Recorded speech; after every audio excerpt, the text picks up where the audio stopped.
Ladies and gentlemen, I'm joined by Mason Jones, who has got a late step in, but thankfully got a step in. Okay, here we go. Yassine Bel Hadji. I'm going to go with That's that, the mate. one. I'm going to go with this. Okay, so relief getting someone stepping in. Obviously, because it was quite close to the fight card, you always worried they might not get someone to step in, especially with someone like yourself. It's not. I'm not going to be disrespectful to any fighter, but it's not a fight most guys are going to go and put their hand up to. Go, oh, I'll step in last minute against Mason. Yeah, easy fight that one. Well, I've tried getting on cards before, and basically they promised me on a card before and said, "Look, there's space for you, no problem. We'll find you an opponent." And they were offering my name to people, and people were saying no. It was getting turned down left, right, and centre. And they were like, "Look, we're really struggling." And then 4 weeks out, they was like, "Look, we're really struggling to get you someone." And I was like, "Look, there's no stress at all." It was like, just put me in, leave me out, and I'll put me on another card. So that was the reason why last year I only had 2 fights. So when my opponent pulled out on Friday, they said, "We think we know someone will be able to take it on short notice." And fair play, they put it to him and he accepted straight away. So fair play to him for taking the fight, but in my eyes, I think it's probably the worst mistake of his career so far. I think I'm going to destroy him. He's got a very good style. He's got credentials. Do you mean he won a youth world title in Taekwondo, Olympic style Taekwondo? So he's a dangerous guy. He's got a crazy ground game, but I think I'll beat him in every area, and I can't see it going past the first. Well, what I like about it is, like I say, he stepped in. He's also been in fight camp anyway, because obviously he was meant to fight Stapleton. So there is a Yep. kind of advantage with that where it's not a guy who's maybe dropping, like going up, like stepping up a weight class as they normally would because they're doing short notice. So you're getting a guy who's almost pretty much he is fight ready. So for you, it's a good thing because it's a good it's a credible win as well. It's not like a guy Yeah, at short notice, not fit, not ready, and is just going to tire out after 3 minutes off shooter's load, so to speak. But yeah, so that's something to take into account too. definitely. And he's got But a pro obviously, record. He's got yeah, a positive record, is what I'm going to say. yeah, yeah. 6-2 is a good record. Looking at Danilo, obviously Danilo had the UFC credentials Hmm. behind him, so and as well as Bellator. So beating him would have shown that I'm on the level and would have been awesome to add to my record. But that didn't work out, so that's gone. For a step in, this is perfect. Like it's not exactly as if they found me a can from somewhere Mm. across in Europe. They've found me a legit opponent and a guy who's definitely trying to build himself to be a contender for the Cage Warriors title, and is someone who I'm more than willing to go in and dismantle. And I've got a game plan set already. We've done analysis, everything's ready, and I feel fantastic. This is the best I felt in camp. I'm pushing, and my fitness is there, my strength is there, my wrestling is unbelievable, my striking's on point. I've been boxing sparring with a guy called Jamie Cox. I So was for about to anyone who say, knows I him, saw that on social media. he's What do you mean 25 and 2. sparring with him? You mean surviving? No, we had some really good rounds actually. So we had some good sparring, and he's big at the minute as well. So I think he must be walking around 90 kilos, but he's a Oh, big guy. But the sparring was insane. Like we ended up getting 7. So I sparred him on a Friday, and I went back and sparred him Sunday again, and we had some like, unbelievable rounds.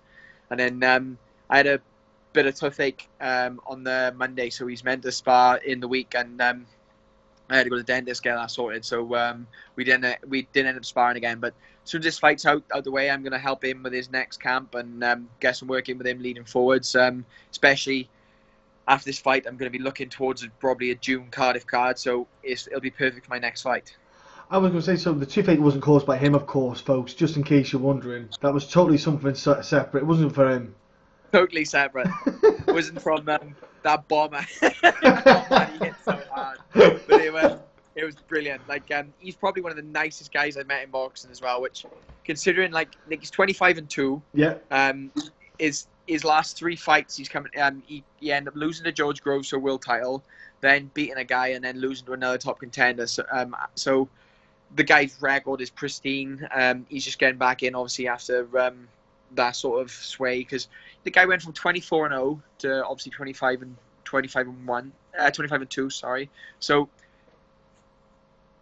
like from where he is, I expect him to be sort of like quite cocky and this and that, and he's like the nicest guy I've met. He's like down to earth, really intelligent guy. really knew his stuff, especially about MMA as well, which I didn't expect, because a lot of boxers are sort of diehard boxers. Yeah. They know a lot about boxing, but they just don't understand the way the MMA world sort of works a bit. But he knew, he was intelligent. He knew exactly how it all worked. He knew loads, and we got on like a house on fire. So I really can't wait to get some more work with him, because the guy is insane. Like, his striking's next level, and he's just got a bomb in every hand. Yeah, it's crazy. And you know what's annoying is it's how fluid and easy they make it look. I hate it. He's southpaw as well. So oh, it's horrible. That's horrible. That's horrible. 'Cause Obviously, Danilo was southpaw, so we asked for southpaw spar, and he was like, "Oh, we got Jamie Cox here." I was like, "If I can spar Jamie Cox, that will be honestly a gift from the gods." Yeah, I've sparred a Commonwealth Games, 2-time Commonwealth Games boxer, and he lit me up like a Christmas tree. I did okay. I held my own. I think I may have got a round or two in, and it was perfect. Like, it was an unbelievable learning experience. Like, if I can hold with those guys and I can deal with those guys, there's no one in the MMA world who's going to be pressuring me. Like, in Team Alpha Male, I did a lot of work with Max Griffin. We had some crazy rounds. He fought in the main event on UFC on the weekend and lost on a close split decision to Olivier, who's another monster. Yeah. The Brazilian cowboy. But like, if I'm holding my own and doing well against those guys, like, they're both big guys. Well, they're both basically welterweights, and I'm more than ready for any lightweight that's going to be coming my way. Yeah, I was going to say, ready. Obviously you're training over across stateside, and you've got a plethora of guys there that kind of up your game. They help up your game. It helps you build a level that each time you come back, you must feel there's like a slight upgrade of everything. Well, the only thing I struggle with out there is really good big strikers, because obviously it's usually a smaller guy camp, but there's some really good featherweights and really good lightweights out there at the moment. Like, the camp before this, I trained with Tawfiq. I can't remember his second name. Yeah, but he just won the Risen Light World title, and he's probably one of the best MMA strikers, or the best MMA striker I've ever sparred with.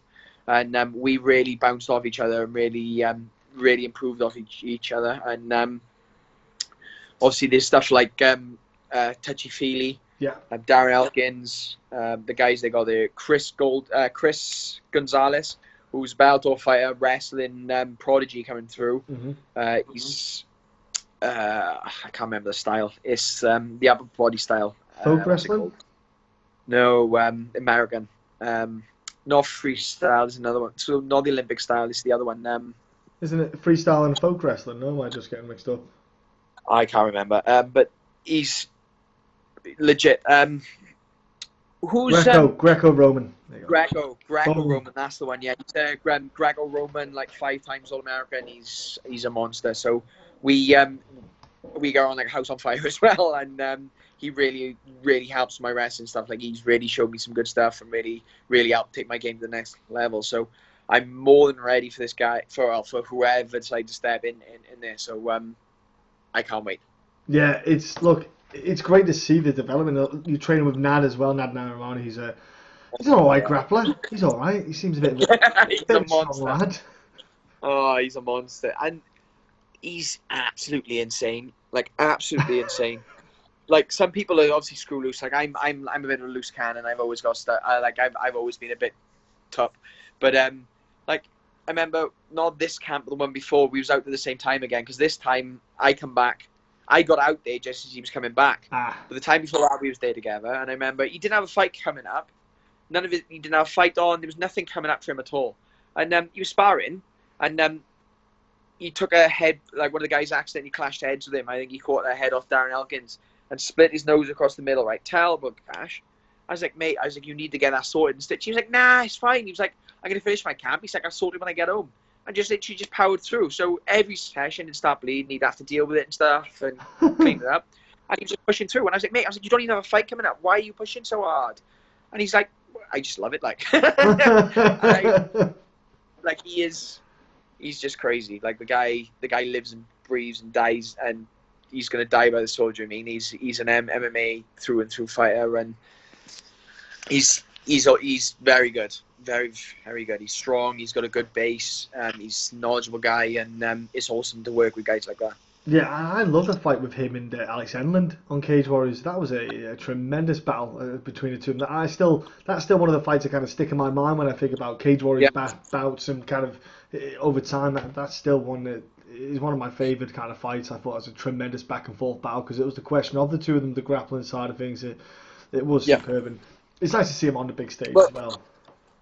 and since then, obviously, he's done a lot of time in Team Alpha Male, and his wrestling's Yeah. gone through the roof, like a whole new level. And I noticed that since I got out there, they just help, because the basic wrestling in the UK, like the basic level of wrestling, is sort of behind. Like complex stuff, I think I had sort of a bit of an advantage because a lot of the complex stuff and the upper body stuff they do, I did in judo, and Yeah. because I had a wrestling, my coach comes from a wrestling a Russian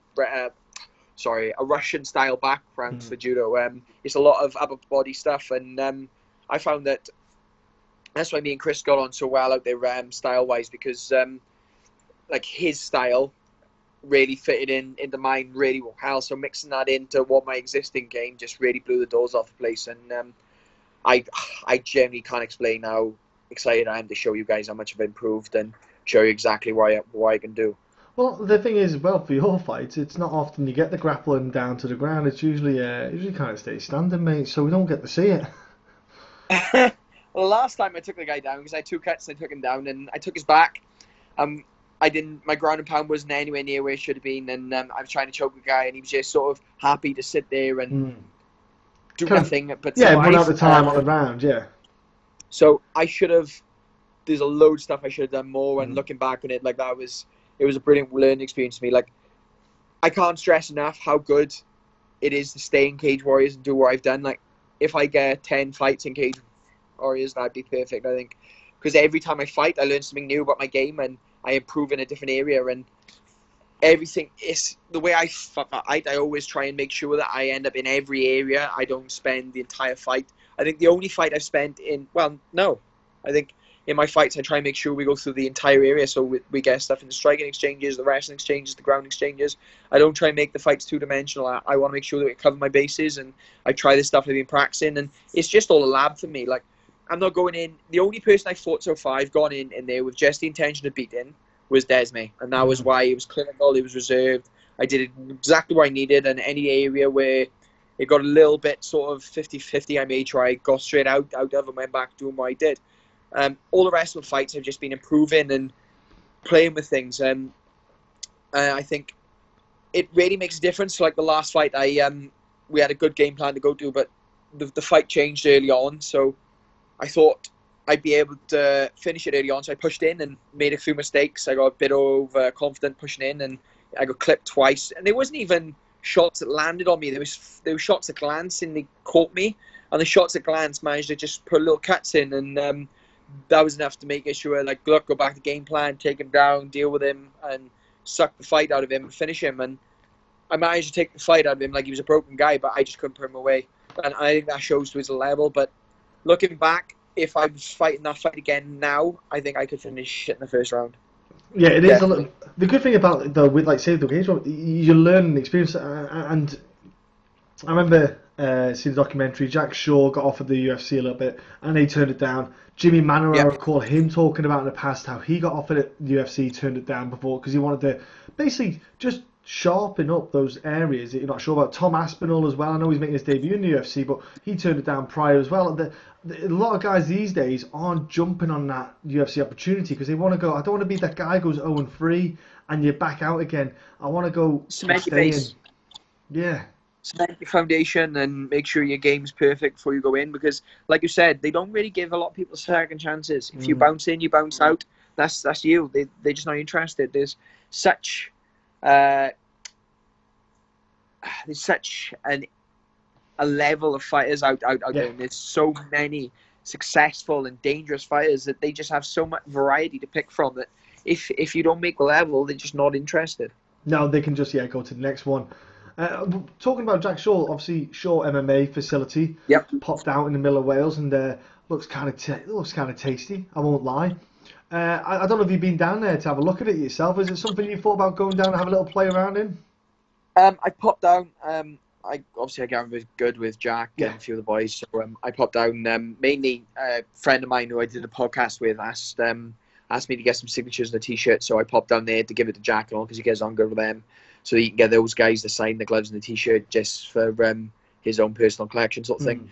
So I popped in, had a quick look around, spoke to Jack, and then left. But yeah, I'm happy with my old training set at the minute. Like I do a lot of work with Aaron Khalid, Lou Long, all those guys. My boxing foundation is good from St. Joe's, and I got some really good guys to spar with. And obviously, I get a lot of my wrestling done with my wrestling coaches Craig and Greg and their gyms. So I've got more than a variety of guys. So I'm quite happy with the way it goes, and I won't mind doing rounds, but I'm happy where I am. Oh, obviously not. I'm not saying it's about moving. I'm saying about maybe. Oh no, no! Like say popping down there for rounds and using the facility, so to speak. And like you said, they got the sauna in there, and it's just like everything. It's a high. It's like in the UK wise, yeah. Yeah, like I popped in and like Jack showed me like obviously let me have a quick look and like the facilities they got, like the mat space, the cage, the showers, the entry is all top notch and all looks sparkling and clean and modern, and it's all awesome. Like I think in Wales is probably one of the best looking MMA gyms, like facility wise, and it's a good size for Wales. Obviously, Urijah's gym out there is sort of like the next level again. Like that gym is. He expanded it again. Has he? Yeah, well, he's doing it. He's there in the process. So they were in the process of selling the fighter houses. They was gonna buy a place. They acquired the place next door, which was an old thrift shop, and they were going to change that to fighter houses. And because of how well the gym was doing and how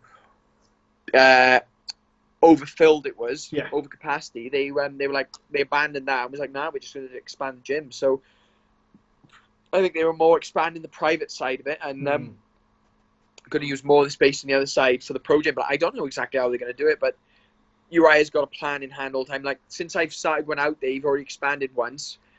He bought there was like a paper shredders next door and changed that into some I can't even explain what it is, but this all heart rate monitor stuff, so they connect you up, but it's all like there's all water bowls and bags in there, and they do all these sessions in there, and it's like Urijah's always looking for the next big thing. So his gym's always going on. There's always new facilities there, and like they just acquired a cryo facility there. Oh, nice! And they just banged down the corner of the gym, and like Urijah's he's on the ball. Do you know what I mean? Like he reminds me of my dad a lot, because my dad's the same, where they've always got a new money making scheme, and they've always got a new way how they're expanding in this. Like he always keeps his feet busy, and like the whole reason he went back to fighting was mainly because he was training and they were offering money, and he was like, well, I'm training, everything else is going well for me, so I may as well fight, because they're paying me like 300, 400k, and do you mean this money I can use to buy things? Like I can buy invest in the gym again,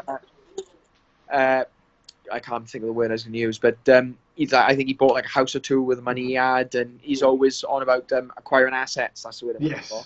It was just free money to buy assets for him, because like the guy's building an empire. The stuff he has and the contacts he has is just insane. So when I was out there this time, I was coming home on Wednesday. So Sunday I thought I'll drive into San Fran. I always have a quiet camp out there, so I don't really do much. I stay with one of the coaches, and I stay in my room, go for walks and quiet, and everything's training. I just run, train, you fly out training, and then do time off on weekends, or either sleep in or go for a little explore or a little walk through Sacramento, and literally just see the sunshine, do a little bit of recovery walk and a little bit of recovery, and then you're back in the gym. So Sunday I thought I'll go they have electric scooters and scooter around Sacramento and see a bit, and it was nice weather. It was like 18 degrees and it was sunny, and it was awesome. So on the way back, I popped the supermarket in the hire car I had to pick up some food. Went in the supermarket, come back out, and when I come back out, someone had reversed or driven up the side of my car and scratched 2 panels like really bad. So I was like, because I'm under 25, I rent off an app called Turo. So I rent on like the cheapest insurance possible, so I'm only covered if someone crashes into me and I get their plate and stuff. Other than that, it's coming off me. So I was like, shit, what am I going to do? So I rang, I messaged Uriah and was like, hey, Uriah, explain what happened. Do you know someone? He literally just texted me back, I know someone, leave it with me. And I was like, okay. Seen him the next day. He was like, after training, come with me. So I showed him a car. He sent me an address and said, literally, just drive this address. There's a friend of mine there. He'll be able to sort your car. So I was like, right, no problem. So I drove to this address. He was like out in a part of Sacramento away from the gym. And I pulled up and I thought, oh my God. Like, it looked as if I was driven into something on GTA. Like, it was like really ghetto neighborhood. It was like, it looked really rough and stuff. Like, the house I pulled up to was all fenced off. There was like a couple of like old cars in front of it, and there was like a house next door with some guy in who looked like a little bit sort of, do you know what I mean? And I thought, oh shit. And all of a sudden this guy pulls up in this old car, dragging a trailer with like 2 Harleys in the back, and they were like legit expensive, like quality, brand new bikes.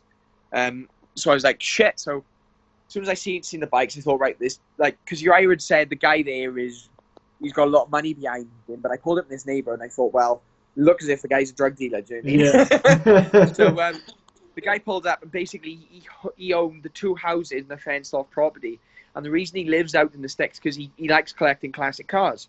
So the old cars parked outside was just his runners, and they were literally just bangers, but they were like unbelievable quality inside, like the way he looks after these cars. But the guy had like a Ferrari, a Jaguar limousine, a Corvette, like 2 Corvettes, all parked around this lot. I didn't see his house, but it was all fenced off. But he'd end up looking after me crazily. He took me to some guy he knew, and the guy he fixed up the cars for the hire companies. So he basically said to him, look, he needs his car fixed. He needs it done by today. Can you get it done? And the guy said, yeah. So I paid him $300 or $400. And the guy fixed it up in about 5-6 hours for me, and it looked immaculate. So obviously it ended up costing me a little bit more, but if it had gone to the insurance company with Turo, I think I probably out there would have paid about $2,000. I was going to say, would have cost out the arse, yeah. Yeah, so he sorted me out, and it was all done. And the guy's basically a millionaire. Introduced me to. He's got like a 100-foot yacht in Canada, and he's got like houses in Cabo, Mexico, and restaurants and all sorts. And the guy's such a lovely guy. So I talked him into letting me buy him a meal. Sorry, my dog just turned up, so I go crazy. I talked him in, let me buy him a meal to say thank you and stuff, and we got on really well. So he's another guy I'll be visiting out there, and he wants to meet my girlfriend and all sorts. And he was really into the music industry, so he ended up giving me two collected t-shirts, like crew t-shirts for her, because he knew she was into sort of music and stuff. And the guy was unbelievably nice. That's insane. Yeah, you're right. Faber all over, knows everyone. He probably knows everyone in Sacramento. He's one of them kind of Honestly, guys. Like, if you need anything, if you go to him, he's the nicest person as well, and he does so much. Considering I don't fight under Uriah, so I only go out there for training camps. Like, so far, they haven't asked me for any money for this training camp. I've had one message about it. He hasn't messaged me about anything towards paying. So as soon as this camp's done, I'll message him and make sure that I pay. Yeah. Contributing, but the guy's just always about improving me, and he's mentioned a few times, like, when am I going to UFC? And he's he's been texting Sean Shelby and giving my name forward and saying, like, I made sure that he's going to watch your fight, and he's promised me he's going to watch it. And he's like, look, you should be there, you should be there. And he's just an unbelievably nice guy. Unbelievable. Yeah, he just wants the best for everyone. Corey was saying that as well. She was saying the same thing about him. It's when everyone is saying about him, it's kind of got to be true. Look, it's getting a bit late, so I want to get you to bed, mate. I want you recuperating for training the next day, because I know it's important. And obviously, dog time is way more important than interview time. Got to admit, yeah. I'm a dog over humans every day of the week. Well, my girlfriend's turned up as well, so I better speak to her. Do you mean she's like a distant second. Yeah, distance second to the baby. Yeah. So before I let you go, buddy, give us your social media, your sponsors, and of course, last but not least, anyone you haven't mentioned so far that you train with. Right. So let me do my training partners stuff first, because otherwise I'll forget about sponsors. I'm terrible for that. So big shout out to everyone who's helped out this training camp. My coaches, always, you know who you are. They're always in my corner. Celtic Pride Martial Arts, Craig Givers Academy, Reece Jones PT, Paula Aaron Nutrition. Their guys are always in my corner, and they're always backing me up. Carl Betty Taekwondo, as well as all the rest of the guys who are there. As well as my girlfriend, obviously, yeah, she she deserves a shout out for everything she does. As well as all the guys over at Matt Academy who's helped out with my camps and all the sparring. Obviously, Jamie Cox helped with massive sparring, and the guys over at St. Joe's and stuff with. Oh. I got a call. I apologize for that one. I forgot my phone on. It's my bad. Cool. So all those guys who've helped. My sponsors, so shout out to SD Sealants, massive company who helps, PP Builders, Essence, CCS Scaffolding, Tatami Fightwear, God, I forget some. I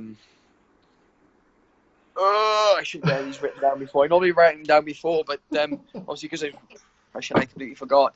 Everyone who helps, they'll all be on my banner, so that'll all be sorted, but they're all massive help, and I can't do it without the guys who support and help, and it's a massive shout out. So thanks to you all, and I can't wait to show everyone exactly what I can do.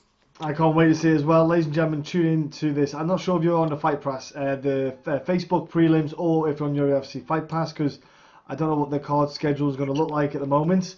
But either way, it's a great card anyhow, so just watch the card on the Fight Pass prelims and Facebook prelims and UFC Fight Pass. Absolutely stacked. Thanks for your time, mate. Enjoy the rest of your fight camp. Perfect. And looking forward to seeing you scrap. Speak to you soon, and hopefully I'll see you on the